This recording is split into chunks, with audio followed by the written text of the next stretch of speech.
us cooperate for Guyana. Let us cooperate for our land. Let us resolve to fight together. See we do it right together. Can we do it? Yes, we can. Hello Guyana, and welcome to the Public Interest. Of course, this is the Public Interest with the President.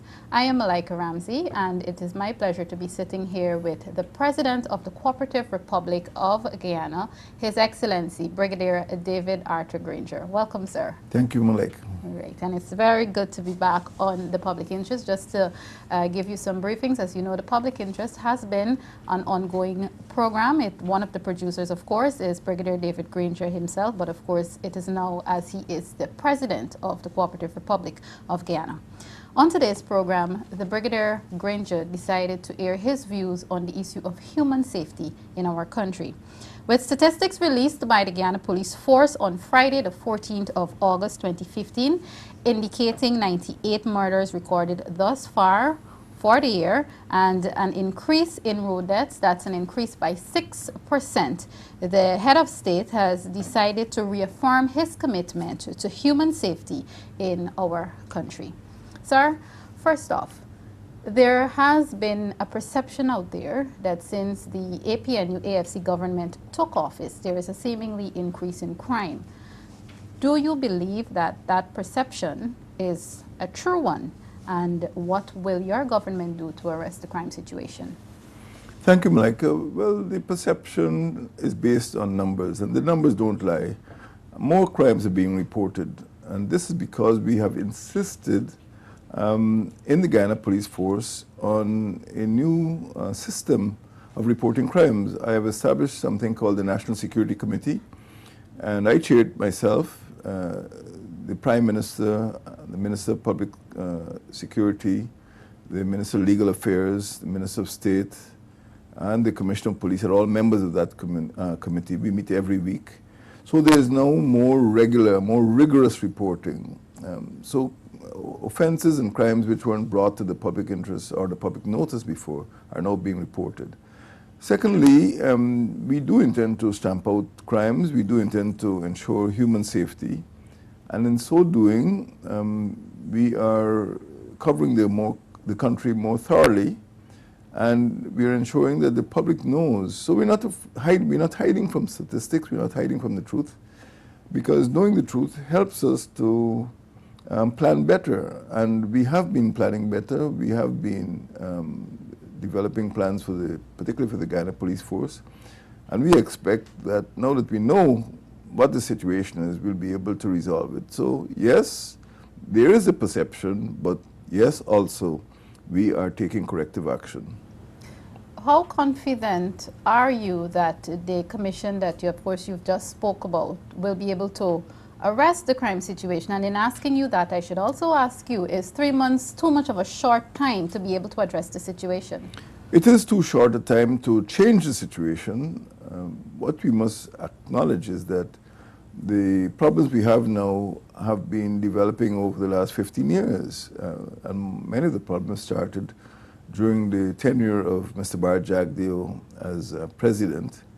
And during that time, we had reports from the British government. We had numerous recommendations. We've had visits, we've had consultancies, we've had proposals, we've had reform plans, and there must have been 15 in all. But during that time, there has been a marked deterioration in human safety and public security. And the grim testimony is the fact that right now in Bartica, there is a monument to the dead. Right now in Ivalery, the police force headquarters, there's a monument to the dead. Right now in Friendship on the East Coast, there's a monument to the dead. Because during the tour of office of President Jagdeo between 1999 and 2011, hundreds of people were killed. Over 2,000 murders occurred during this period. There's no other period in Guyanese history like that. So it will be impossible within the space of 3 months to turn the tide on crime, because what has been happening during the years, particularly Mr. Jagdeo's and Mr. Ramatar's years in office, is that the police force was weak and it was kept weak. And many of the recommendations for improvement were never implemented. We are now implementing those recommendations, and that is why I appointed a presidential advisor on public security, and he is actually looking at those plans with the view of implementing them. So I reckon that within a year's time, the situation would be significantly changed, and we'd be much safer as a country. I don't know if this is simply political propaganda or just public grandstanding, but the opposition has recently made statements to the effect of calling for your current Minister of Public Security to be fired. I don't know if this is a response of APNU's previous calls for the then Minister of Home Affairs to resign. What's your response to these calls? Well, it must be tit for tat, because in July 2012, in the wake of the killings in Linden, the National Assembly actually passed a motion calling for the withdrawal of the Minister of Home Affairs, the revocation of the appointment.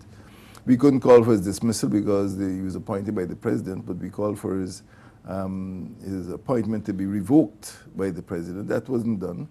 So it is just tit for tat. The grounds do not exist for a call for Mr. Ramjetan's resignation as Minister of Public Security. What I feel needs to be done is that we need to sit down as a bilateral forum, that is the government on the one side and the opposition on the other side, and chart a course for the improvement in public security in Guyana. What we have inherited is a high rate of piracy. We have inherited a high rate of murders and banditry in the hinterland, a high rate of domestic violence, a high rate of rapes. So we are not at present in a position to completely turn around the situation. We are still cleaning up the mess that we inherited. And what people need to know, for example, in the case of rapes, that the crime of rape has been redefined, so it doesn't call for actual sexual penetration, physical penetration. Other types of carnal knowledge are now classified as rape. But there is better reporting now. And the public must not be alarmed, because not only are the reports coming out more truthfully and more regularly, but also action is being taken at the highest level, at my level, the level of the presidency, to deal with the scourge of crime, criminal violence. Sir, so is it safe to say this seemingly increase that we have? You did talk about the fact that there's better reporting now, better statistics coming out from the Guyana Police Force. Is it safe to say that we're seeing what seems to be a hike, because the reports were not accurate in the past administration, Home Affairs Department? Well, the reports were not as regular and as rigorous. And as I said, every week the Cabinet is given a report now by the Minister of Public Security on the crime situation. Every week the National Security Committee meets, and I am satisfied that we are getting better reporting. I must not discount the possibility that there have been engineered or contrived criminal activities. What we saw in the killing of Courtney Crumewing, I think it was in March, that soon after, round about the time of the launch of the APNU AFC coalition, that this political activist was killed. It was a political murder, and we are pursuing this matter. And there have been other attempts at sabotage of the APNU AFC coalition, and some of them have degenerated into criminal activity. There are elements out there which would like to show that the coalition is a failure. They wouldn't succeed. But we are aware of the fact that some people have attempted to do mischief in order to demonstrate that in order to try to prove that the coalition is failing. For example, quite recently at the National Tush House Conference, a meeting was held with known PPP operatives attempting to get some of the Tush House to go back home so that the conference would fail. So we must not underestimate the malice of some elements in the opposition. Are you, in talking about the malice in some elements, in the malice of some elements in the opposition, are you willing to say that this issue with the recent highlighting of the Sean Hines issue may have been a part of that? We do believe it is part of a plan, and that is why we have put, we in the coalition government have put more emphasis on I would say, counter-crime activities. Many residents may not know that every week the defense and police forces have been conducting surveillance in our maritime zone at great expense. This is to deal with the crime of piracy. We will extend those aerial patrols over some parts of the hinterland so that if there's any attempted banditry, we can pick it up very early and catch the bandits. As far as the so-called confessions of Sean Hines are concerned, it is clear that he was set up to make certain statements publicly, and we will deal with him. If he has been involved in criminal activity, or if anyone has been involved in criminal activity, they will have to face the due process under the law. This may be a small group that I'm about to refer to, but I have to mention it. Earlier this year, you pardoned, that of course is in May, you pardoned youths who were convicted of crime, not serious crimes. You pardoned youths. There is a small group in the population who would even say that, to use their term, to use their languages, Granger pardoned these young people, now they're coming after us. That has contributed to the hike in crime. How would you defend it? No, we were very careful about the amnesty that was granted to young people. There were certain criteria, and one of the criteria was that they should not have been involved in crimes of violence or crimes involving hard drugs, such as cocaine. So it wasn't done willy-nilly. It was selective. We feel that the young persons, somebody involved in the theft of a mobile phone, should not be in jail for 12 or 14 months. He should be in school. So we were very careful. There were no crimes of violence. There were no crimes involving trafficking in cocaine. These were misdemeanors as far as I'm concerned, and the young people need to be in school rather than in jail. But this will be a regular annual feature, and we will be looking particularly at women who are mothers. I do feel that the family should be kept together, and I don't believe mothers should be incarcerated for minor infractions of the law. So we are very careful about it, but we feel that there could be remedial action. We feel that there could be corrective action in the home or on the street rather than in prison. Sir, if I may, of course still on the issue of human safety, if I may take you to Region 6 just for a bit and to quote you at one of the rallies in that region. Of course, this would have been before the 2015 regional and general elections. David Granger said, of course now president, said it would take a warrior to deal with these criminals, and I am that warrior. What would you say now on a platform in that community or those same Berbice communities, because I knew that your issue was to pay special attention to those communities when it comes to ridding them of crime. What would you say to them now? Because we see crime also rearing its ugly head continuously in those communities. Well, I have declared war on crime. I have reconvened this National Security Committee. I have authorized aerial patrols, particularly over the coastland. I have taken other action, for example, to ensure that the police have the equipment or the assets to do certain types of patrols. People might have noticed there are mounted patrols, and those mounted patrols will not only be in the city, they'll be going into the hinterland as well. And we have given instructions for the police force to be brought up to strength. And in due course, we expect that once we have a budget in 2016, the police will be better paid so that we can attract better quality recruit and ensure that they wouldn't be, subject of graft or, victims of, other types of bribery, so that they can, what I said also is that I want unbribable public officers. What I want to see is policemen and women who are respected and who can perform their duties efficiently. So changes are taking place in the police force. And I would ask the public to be patient. That warrior is going to win the war against criminal violence.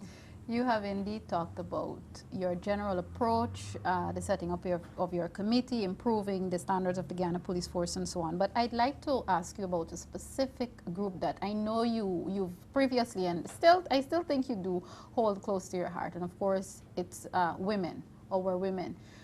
It is unfortunate. We've seen recently, the world saw a YouTube video where a woman was beaten to death. Someone invaded her home, and this is just one example in the last 2 or 3 months.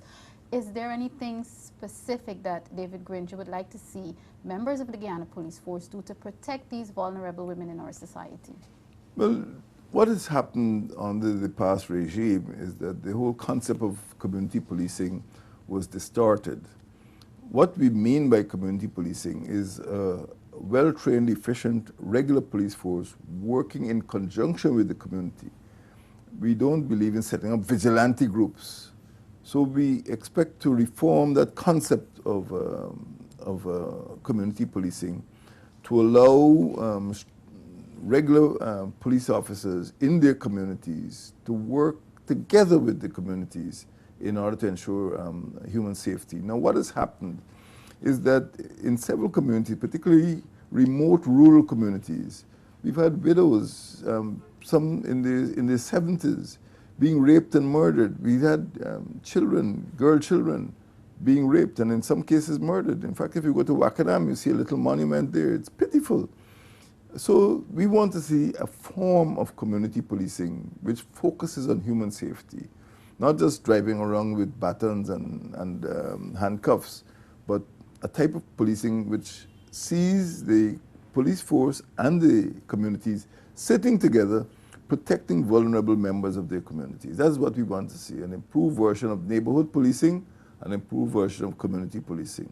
Sir, I know this may be an administrative issue, but I must ask it because I've even had some of these persons who were in the community policing groups come up and say, well, you know, we hope under this administration it improves because the money that we're paid is not really much. And this is not necessarily salaries for the Guyana Police Force, but the community groups of itself. What measures will be put in place to ensure that they're properly remunerated? Well, the community policing is not meant to be a group of paid employees. It is meant to be a function that is the quality of relationship between the police force and the community is reflective of community policing. So we're not looking at more employees. We want to bring the police force up to strength. Right now, I think they might be as much as 20% under strength. So that is where the salaries will come from. What we intend to do also is implement the recommendations of the Discipline Forces Commission and ensure that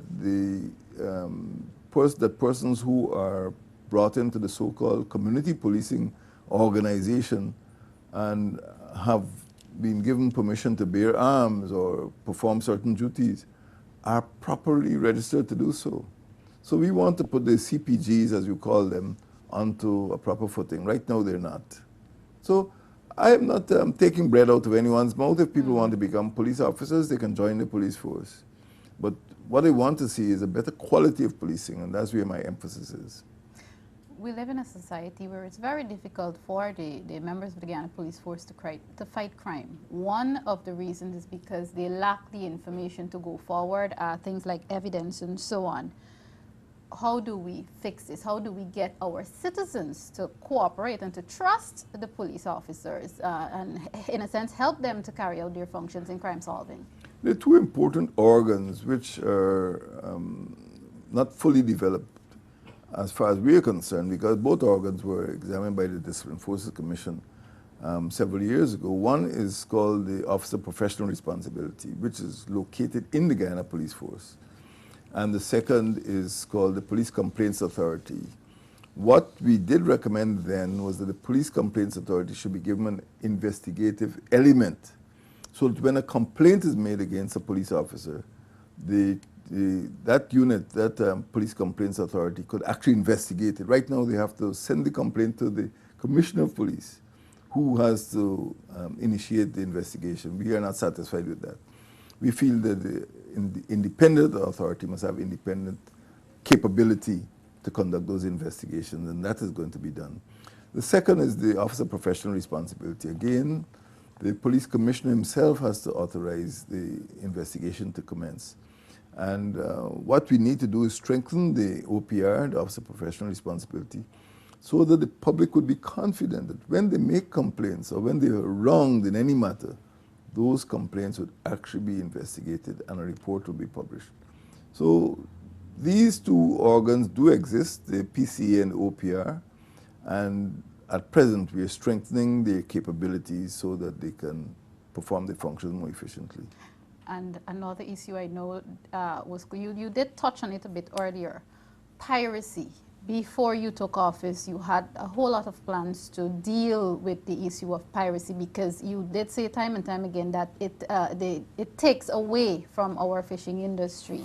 Let's talk about piracy. It's worse than taking away, because once there's an act of piracy, the international community is alerted, and through various organizations, these events are reported. And people come to think of Guyana like a Caribbean Somalia. What we have done, as I said, to start with, is that we've initiated aerial surveillance so that we can detect any crimes taking place in our maritime zone.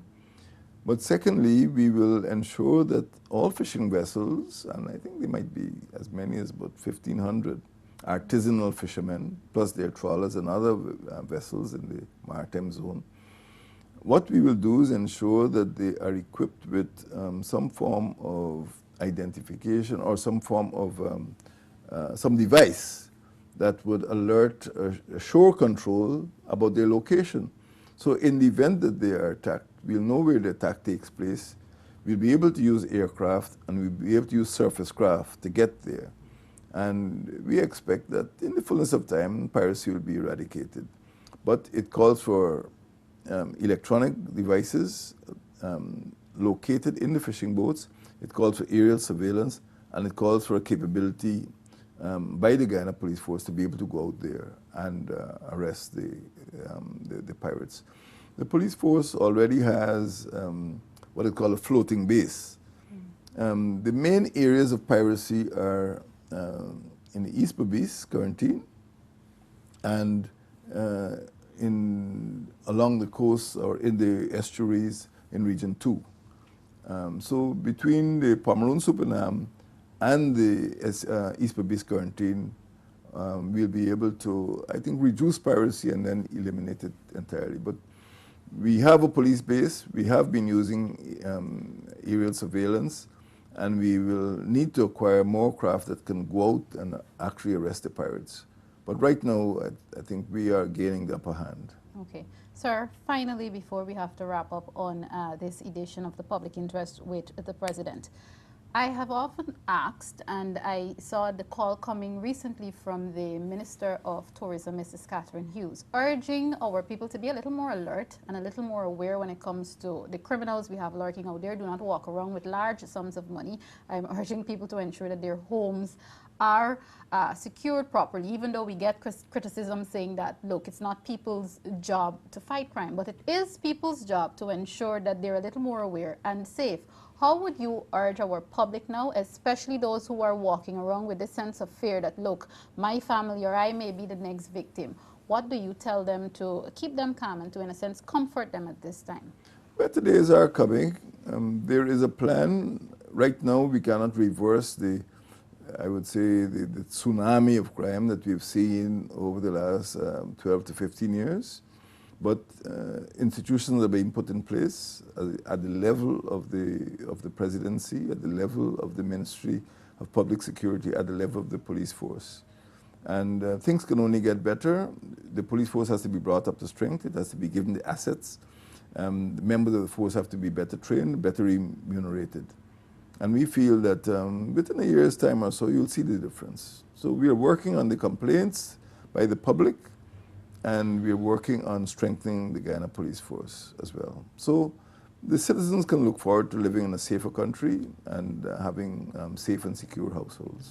Thank you very much, sir, and of course, well said.